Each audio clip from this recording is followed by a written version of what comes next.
పార్థాయ ప్రతిబోధితాం భగవతా నారాయణేన స్వయం వ్యాసేన గ్రథితాం పురాణమునినా మధ్యే మహాభారతం అద్వైతామృతవర్షిణీం భగవతీం అష్టాదశాధ్యాయినీం అంబా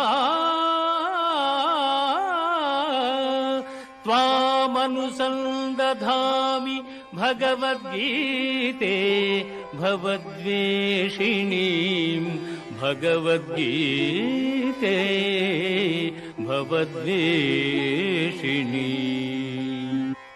భగవద్గీత మహాభారతము యొక్క సమగ్ర సారాంశము. భక్తుడైన అర్జునునకు అనర్చిన ఉపదేశమే గీతా సారాంశము. భారత యుద్ధము జరగరాదని సర్వవిధములా భగవానుడు ప్రయత్నించెను. కాని ఆ మహానుభావుని ప్రయత్నములు వ్యర్థములాయను. అటు పిమ్మట శ్రీకృష్ణుడు పార్థునకు సారథి అయి నిలిచెను.